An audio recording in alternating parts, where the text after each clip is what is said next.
우리가 살아가다 보면서 많은 사람에게 선물을 받습니다. 그런데 선물 중에 가장 좋은 선물이 있어요. 그 선물은 하나님께서 우리에게 나르신 선물인데 그 선물이 바로 예수님을 이 땅에 보내서 우리에게 주신 것입니다. 할렐루야. 그래서 성경에 보면 하나님이 세상을 이처럼 사랑하사 독생자를 주셨으니 누구든지 예수 믿는 사람은 멸망치 않고 영생을 얻는다 그랬어요. 그 선물이 이 땅에 임한 날이 바로 성탄절이다. 그래서 성탄을 그렇게 좋아하는 거예요. 오늘 성경에 보면 그런 말이 있어요. 아들을 낳으니 이름을 예수라 하라. 이는 그가 자기 백성을 그들의 죄에서 구원할 자이심이라 그랬단 말이에요. 사람은 다 죄인입니다. 의인은 없나니 하나도 없다. 그래서 다 죄인이. 죄가 있기 때문에 죄의 삭은 사망이요 그랬습니다. 하나님의 은사는 그리스도 예수 우리 주 안에 있는 영생이라 그럽니다. 그럼 사람이 제일 먼저 해결해야 될 것이 죄 문제란 말이에요. 이걸 해결해 주러 오신 분이 예수님이시고 이 문제가 해결돼야 영생을 얻게 되고 이 문제가 해결돼야 천국에 가게 되고 영원히 살게 되고 그런 게 되는 거예요. 할렐루야. 그런데 이 문제를 해결해 주실 분이 예수님입니다. 여러분, 큰 중병에 걸려서 죽어가는 자에게 그 병을 치료할 수 있는 의사가 왔다고 하면 여러분 기분 좋아요? 안 좋아요? 좋죠. 죄의 병으로 인하여 인간이 죽는 거예요. 지옥에 가는데 그 문제를 해결해 주실 분이 왔단 말이에요. 그게 성탄이에요. 할렐루야. 그래서 여기에 보면 그러잖아요. 자기 백성을 죄에서 구원할 자이심이라. 그런데 이 모든 것들이 그냥 이루어진 게 아니라 예언된 사건이 이루어진 겁니다. 예수님 오시기 전에, 오래전에 이미 예수님이 이 땅에 오신다. 그렇게 얘기를 하셨고, 오시는 방법에 대해서 기록이 되어 있어요. 이사야서 7장 14절에 보니까 주께서 친히 징조를 너희에게 주실 것이요 보라 처녀가 잉태하여 아들을 낳을 것이요 그 이름을 임마누엘이라 하리라 라는 말씀이 있어요. 처녀가 잉태하여 아들을 낳을 것이요. 그 잉태의 방법은 성령으로 잉태된 것이다. 또 잉태해서 같이 가게 되면 임마누엘이라 하나님이 우리와 함께 계시다라고 하는 그런 말씀이 오늘 본문의 말씀인데 여러분과 저와 함께 하나님이 함께하는 영광과 축복이 있기를 주님의 이름으로 축원합니다. 그런데 하나님께서 그 많은 처녀, 총각, 또 약혼한 가정 중에서 선택한 가정이 있어요. 이 가정이 바로 마리아와 요셉의 가정입니다. 하나님은 이 시대마다 사람을 불러서 자신의 뜻대로 축복하시고 사용하셨습니다. 구약에 보면 아브라함을 불러서 믿음의 조상 삼으시고 그에게 축복하시고 또 그의 후손으로 이삭과 야곱과 요셉을 주셨어요. 이스라엘을 이렇게 잘 형성했습니다. 그 다음에 이스라엘 백성이 어려울 때 하나님이 엘리야를 불러서 갈멜산으로 가서 기도하게 하고 이스라엘 백성들을 그 우상의 지배 아래서 해방시킨 일이 있어요. 그런 것처럼 하나님은 그 시대마다 사람을 불러서 거룩하게 씁니다. 그런데 오늘 이 본문에 보니까 하나님이 마리아와 요셉을 선택을 했어요. 그 가정을 선택했어요. 그래서 예수 그리스도가 이제 마리아를 통해서 이 세상에 오시는 겁니다. 근데 마태복음 1장 18절에 보니까 예수 그리스도의 나심은 이러하니라. 그의 어머니 마리아가 요셉과 정혼 약혼하고 동거하기 전에 성령으로 잉태된 것이 나타났더니 그랬습니다. 여러분 여기에 보면 왜 정혼한 가정을 하나님이 선택하셨을까요? 그냥 혼자 있는 처녀에게 역사하지 않으면 안 됐을까요?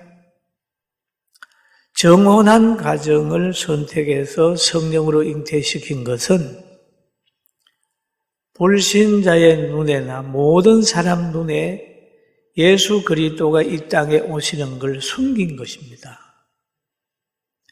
정혼한 사람이 아기 빼면 누가 봐도 아이고 저 집 요셉의 아들이겠구나 라고 생각하지 성령으로 잉태된 것 알겠습니까? 만약에 처녀가 잉태해서 아들을 낳았다고 하면 거기에서 율법에 의해서 처녀가 잉태하면 부정한 것으로 해서 조사하다가 보면 다 나타날 거 아니겠어요? 그래서 하나님의 역사는 이렇게 불신자들에게 다른 사람들에게 덮어서 은밀하게 역사를 하는 게 있어요. 할렐루야. 그래서 정혼한 가정을 선택을 하셨다. 그렇게 봅니다. 그리고 마리아에게 가브리엘 천사가 와서 말하는 거예요. 당신에게 아기가 성령으로 잉태되는 사건이 일어날 거다. 그렇게 얘기할 때에 마리아가 뭐라고 대답을 하냐? 말씀대로 이루어지이다. 그랬습니다. 그가 동의했죠. 그러니까 성령으로 잉태되어서 마리아의 신체적 변화가 일어나게 됩니다. 얼마나 이 가정의 축복이고 영광이고 정말 귀하잖아요. 그런데 이 축복의 역사를 보는 요셉의 마음은 어땠는가 하면 우리가 성경을 통해서 살펴봐야 됩니다. 요셉이야말로 현숙한 여인, 거룩한 여인으로 여인과 정혼하고 결혼한다는 건 복이잖아요. 굉장히 큰 복이죠. 하나님이 인정하는 여인이 아내가 됐단 말이에요. 그런데 요셉이 신령한 눈이 열리기 전에는 성령에 잉태된 것을 깨닫기 전에는 그것이 고통으로 다가온 거예요. 고통으로. 어느 날 갑자기 정혼한 아내가 자기하고 그렇게 잠자리도 같이 않았는데 배가 불러서 나타났단 말이에요. 얼마나 당황스럽겠어요. 그래서 오늘 성경에 보면 그럽니다. 그의 남편 요셉은 의로운 사람이라. 그를 드러내지 아니하고 가만히 끊고자 하여 그랬어요. 그 요셉이 마리아의 그 육체적 변화를 보면서 두려워했습니다. 그래서 가만히 끊고자 했어요. 자기가 봐도 이해가 안 되거든요. 그럼에도 요셉은 드러내지 않고 가만히 끊고자 했습니다. 젊은 청년이 하는 이 고민을 여러분 생각해 보셨습니까? 금방 표현하지 않고 드러내지 않았어요.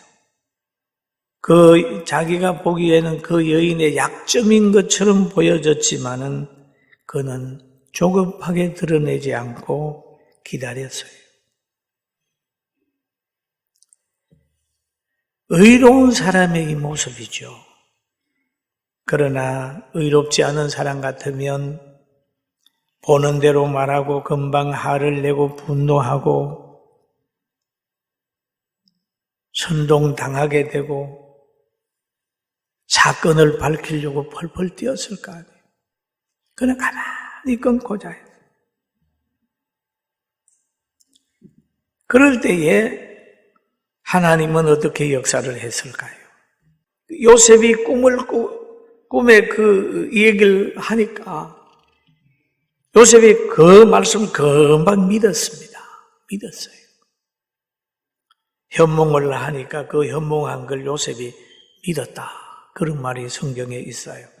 여러분도 오늘 말씀을 들으면서 말씀 그대로 믿게 되길 주의 이름으로 축원합니다. 축원합니다. 그리고 예수님은 자기 백성을 죄에서 구원한다. 세상 사람 다 구원하는 게 아니에요. 자기 백성을, 하나님이 선택한 사람을 구원하는 거예요. 자기 백성. 그럼 자기 백성 아닌 사람도 있습니다. 세상에는요. 민족 중에도 택한 백성이 있는가 하면 오늘 이 세상에 많은 사람들 중에 하나님이 택한 백성도 있고 택하지 않은 사람도 있어요. 그런데 우리는 몰라요. 누구를 택했는지, 안 택했는지. 그렇기 때문에 많은 사람한테 복음을 전합니다. 그런데 복음을 끝까지 안 듣는 사람이 있어요. 죽도록 고생해도 회개 안 하는 사람이 있어요. 그런 사람은 하나님이 안 택했구나 생각하고 복음을 듣고 마음에 영접을 하고 교회에 나오는 사람은 하나님이 택했구나 그렇게 생각을 하면 돼요. 할렐루야. 여러분은 하나님이 선택해서 이곳에 오신 것입니다. 할렐루야. 굉장한 큰 축복을 받았어요. 하나님이 우리를 선택했어요. 뭐 하려고? 자기 죄에서 구원시켜가지고 천국 데려가려고 우리를 보내셨으니까 우리 성도들은 동남풍이 불고 서북풍이 불고 가시밭이 있다 할지라도 거기에 백합화가 돼서 백합화 한기를 날리는 기쁨을 말하고 사랑을 말하고 행복하게 살게 될 주의 이름으로 축원합니다. 그런데 하나님이 택한 백성을 구원하려고 했다. 그럼 택한 백성은 어떻게 하느냐? 예수님의 말씀을 영접을 하는 겁니다. 요한복음 1장 12절 같이 한번 읽어볼까요? 영접하는 자 곧 그 이름을 믿는 자들에게는 하나님의 자녀가 되는 권세를 주셨으니 그랬습니다. 여러분, 하나님이 택했기 때문에 예수님 영접했고 예수님 영접했으니까 여러분 예배드리러 오셨잖아요. 그런데 교회에 나오는데요, 왜 나와야 되는지 이유도 모르고 나오는 사람이 있어요. 아이들이 학교 갔을 때 공부해야 될 이유를 모르는 아이들이 학교 갈 때가 있습니다. 왜? 부모님이 가라 그러고 친구들이 가니까 가는 거예요. 그걸 가면 공부하는 거 재미없대요. 물어봤어요. 아이들 보고 너 왜 공부하냐 모르겠어요. 그런 일등절정을 할 수가 없습니다. 공부를 하면 어떻게 된다는 걸 알고 난 아이들을 보면 공부하지 말라 그러면 화내는 거예요. 공부하라 그러면 오히려 좋아하죠. 여러분, 예수 믿어야 될 그 아는 사람은 예수 믿으라 하면 고맙다 그럽니다. 전도하다 그러면 고맙다 그럽니다. 기도하라 그러면 고맙다 그럽니다. 봉사하라 그러면 고맙다 그래요. 그러나 봉사나 기도나 하는 거 왜 해야 되는지 모르는 사람은 그 하라 그러면 부담스럽다고 얘기를 하는 거예요. 왜? 그 아름다운 걸 모르니까요. 예수님을 믿으면 제 문제가 해결되고 예수님을 믿으면 하나님이 함께하고 하나님이 함께하면 이 세상 끝날 때 임종할 때도 천국문 열리는 걸 보고 천국에 가는 거 환하게 열리고 봉사하고 충성하는 건 하나님의 나라의 상급으로 연결이 되기 때문에 충성하고 봉사하는 것도 즐겁게 되는 거예요. 할렐루야. 죄인이라고 생각하지 않는 사람 교회 오지 마세요. 의인은 교회 필요 없어요. 의인에게 무슨 구원자가 필요하겠어요? 병도 안 들었는데 무슨 의사한테 갑니까? 그러나 교회 나올 때는 나는 죄인이라는 게 깨달아질 때 비록 예수님의 사랑이 깨달아져요. 할렐루야. 아멘. 그래서 너희가 죄 없다고 하면 스스로 속인다 그러잖아요. 교회는 나와주는 데가 아닙니다. 예배 드리는 건 누가 위해서 하는 게 아니고 여러분 예배 드리면 하나님 받으시고 심령 천국 주시고 천국에 가게 하고 제 문제 해결해 주고 바른 결정하게 하는 그런 은혜가 있기 때문에 나오는 거예요. 할렐루야. 나오지 말라 그래도 나오는 거예요. 제일 무서운 게 뭡니까? 교회 못 나오게 하는 거예요. 이거는 영원한 손해를 끼치는 겁니다. 그래서 우리가 신앙의 자유를 얻는 거예요. 가장 중요한 게 신앙의 자유입니다. 오늘 마태복음 1장 20절 같이 한번 보실까요? 시작. 이 모든 일이 된 것은 주께서 선지자로 하신 말씀을 이루려 하심이니 이로 보라 처녀가 잉태하여 아들을 낳을 것이요 그 이름은 임마누엘이라 하리라 하였으니 이를 번역한 하나님이 우리와 함께 계시다 함이라.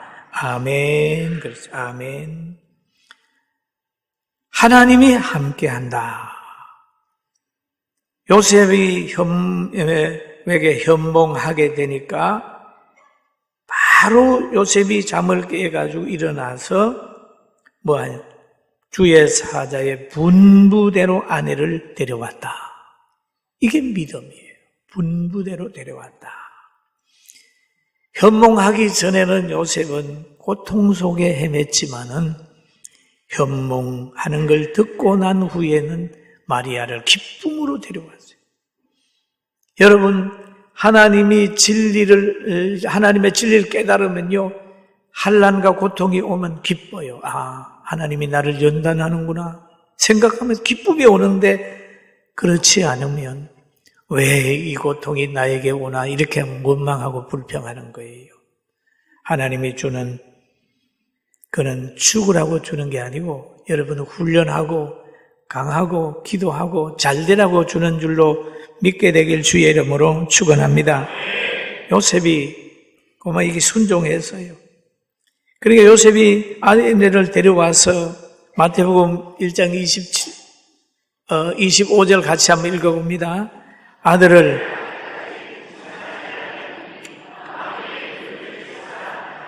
여기에 동침하지 않았다. 아들을 낳기까지 동침하지 않았다. 예수님 모시고 사는 사람들 보면 식욕도 정욕도 명예욕도 절제하잖아요. 요셉은 가장 청년 때 끌어오르는 그거를 절제를 해요. 아이를 낳기까지 절제를 해요.